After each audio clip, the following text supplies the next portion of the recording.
Today I'm going to talk about potty training, and I'm going to share with you some of the tools that I've used and some of the tips and tricks that have helped my kids learn how to use the toilet.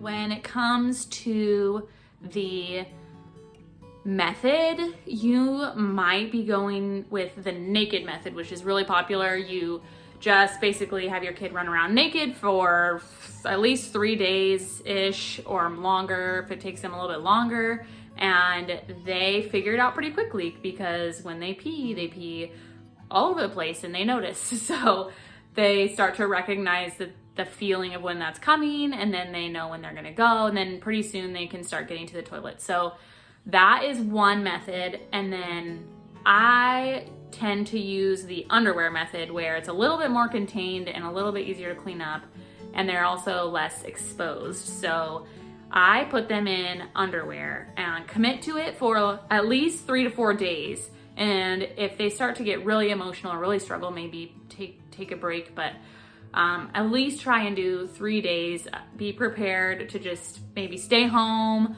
play outside in the summer. It's really good because then you don't have as much to clean up inside. But commit to several days where you can not put a diaper on them at all, unless maybe at night you might. So that way they are starting to really associate what's happening with their bodies, and they start to understand when they should be going to the toilet.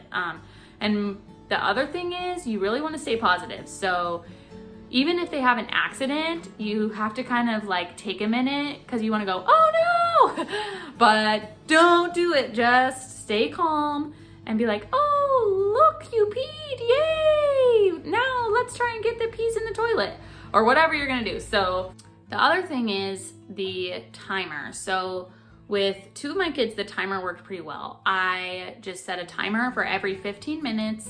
And every 15 minutes, I took them to the potty chair and we sat down and read a book or sang a song or whatever and tried to go to the bathroom.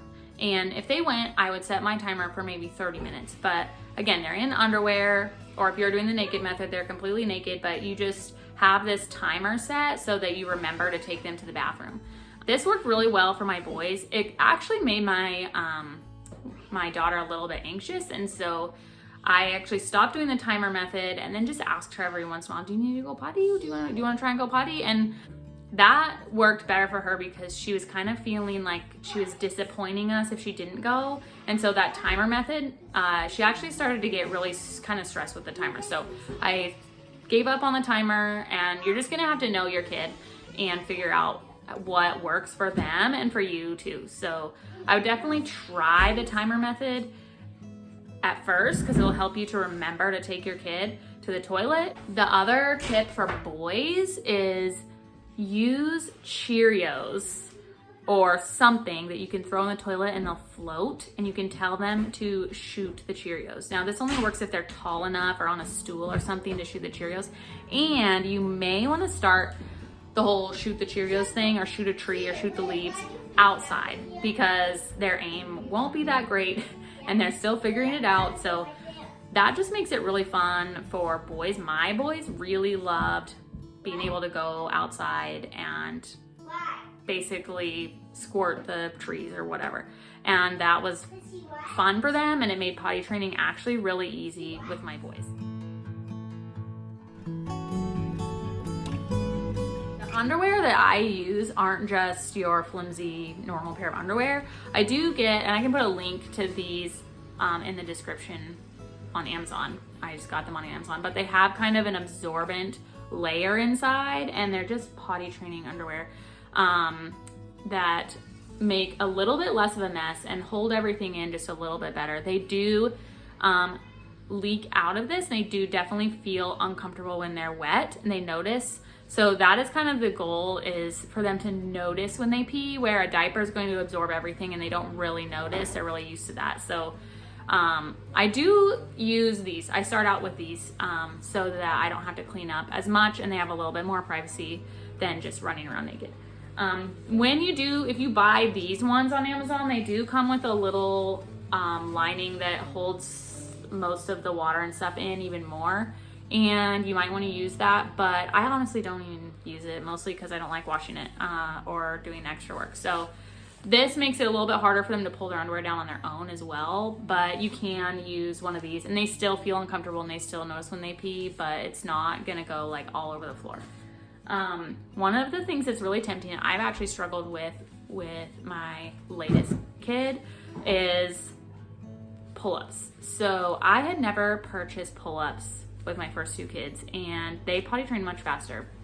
And I think that it's because I was more committed to it, and when I put a pull-up on my kid, I know and they know. So my kid that's wearing a pull-up is going to be like, oh, well, I'm wearing a pull-up, so it's basically a diaper. I can go wherever. I would avoid pull-ups, and I would not start with pull-ups for potty training. They don't really work, and they slow down the process a lot. The other thing that you can do is get a sticker chart. So this is what actually ended up working best for my daughter, was a sticker chart.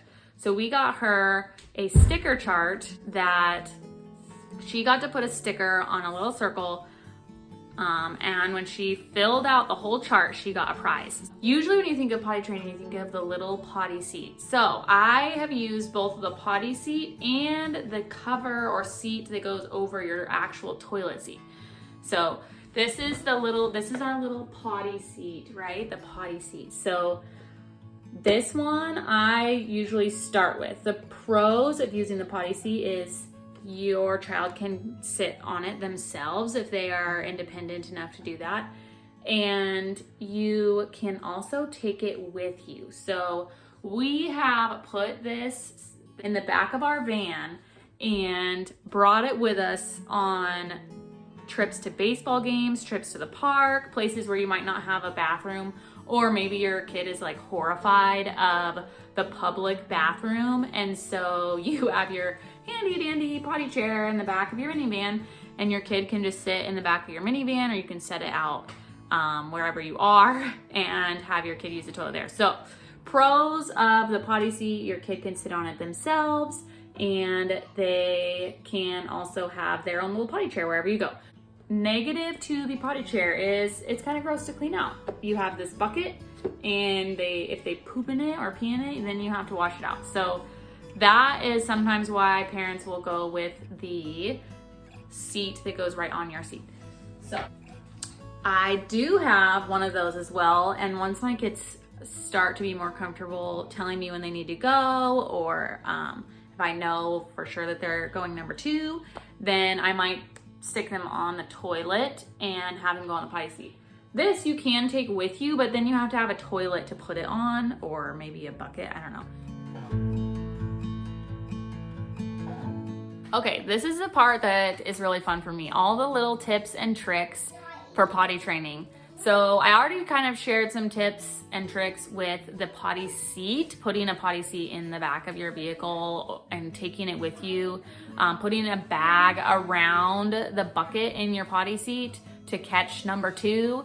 If they're having a hard time going to the bathroom and releasing everything, then have them hold a cup with a straw of water in it and blow bubbles, because the action of blowing bubbles actually helps their pelvic floor to relax, and it's going to help them go.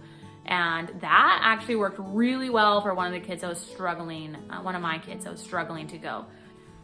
Another tip for helping your child go is to pour a little bit of water, and as it trickles down into the bucket, it starts the feeling of going, and it might help them release. I've tried that. It worked well with my boys. It did not work well with my girls. And do that. Baking soda tip, definitely get the big bag. When they have a mess on the floor, on the carpet, on your couch, wherever they are, you baking soda, let it sit and dry, and then you vacuum it up. Works really well. It's worked really well for us. One of the biggest tips that I have for potty training is stay positive. This is so hard to do, but try not to get angry or freak out if they have an accident. Try and stay really positive and not punish your kid, because what happens is, if your kid feels like you're going to get angry, then they're going to hide. They're going to find a corner, or they're gonna have an accident and not tell you, and then you're like, okay, this room smells like pee and I have no idea where they went. And so it's a lot better if you stay really encouraging and positive and try not to punish them for having an accident. Another tip with boys is if you're having them sit on the toilet to pee, you do need to teach them to point down, or else they might pee right out of the toilet. So depending on your kid and their posture and everything like that, you might want to make sure that you have your kid just point down into the toilet so that you don't have them peeing out of your toilet.